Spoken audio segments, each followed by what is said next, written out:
In this video, I'll be sharing a tip of how to destructively process a region in your session in Logic, much like the audio suite processing that's available in Pro Tools for Pro Tools users. Logic users have always wondered why can't they just right-click a region and apply their favorite plugin as a destructive process and get going with it. So let's take a look. Okay, I've opened a project with a bunch of guitar tracks. We'll just hear this track solo.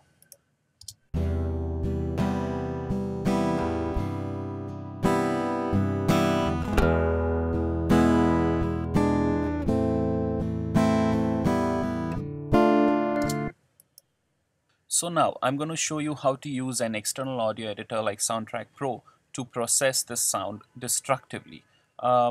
Please bear this in mind that destructive processing means that you cannot undo it. You cannot go back to a previous version. I hope that is clear. But before we begin, we'll need to set a few preferences and a key command within Logic Pro. We'll need to tell Logic which external audio editor to use when we invoke that command. So go to Logic Pro Preferences, Audio, and under the Audio tab, click on the Audio File Editor sub-tab. And you'll need to choose your external audio editor right over here where it says External Sample Editor. Click over here and it'll open up a window. Browse or navigate to where your editor is installed.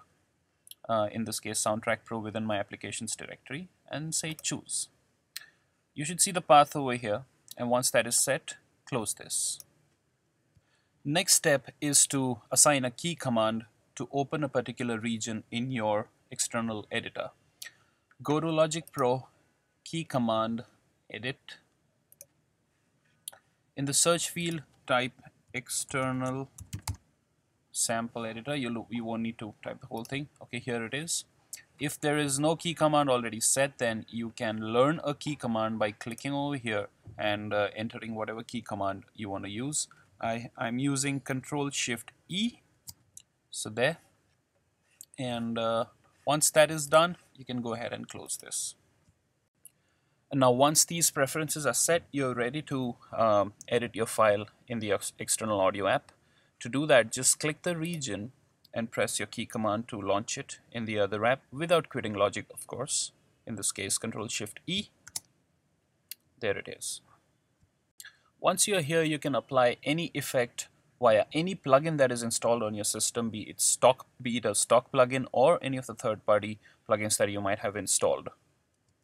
Once you've applied your effects, just save the file and the changes should reflect automatically and instantly within Logic. Let's go ahead and try that now.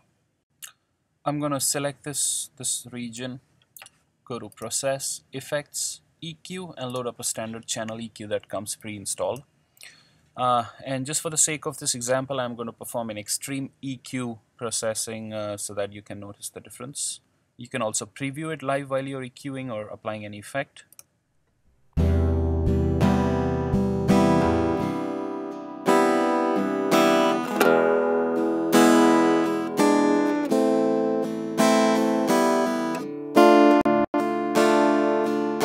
Now, once this is applied, Soundtrack Pro has an additional step of flattening the audio files. Of course, every editor is going to behave differently, so you'll have to save the file before the changes reflect in Logic. So I'll just go ahead, process, flatten all actions. Once this is done, I'm just going to save it and close it. And there. The file has been updated successfully within Logic. We'll just solo the track and hear it back again.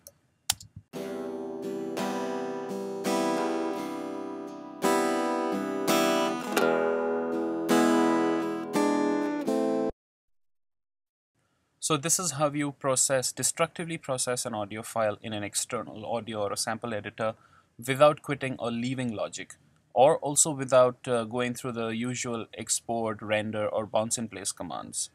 This can be very handy if you're running a very heavy session and you don't want to load an additional plugin in a track just to perform a milder or a slight EQ or giving a reverb to one of the parts. This can really come in handy for you in heavy projects. I hope that you found this tip useful to improve the efficiency of your workflow. Thank you. So there, now you know how to do destructive processing on your regions within Logic. So go ahead, use your favorite DAWs. Soundtrack Pro, Sony has SoundForge now available for the Mac. So set your preferences and get going.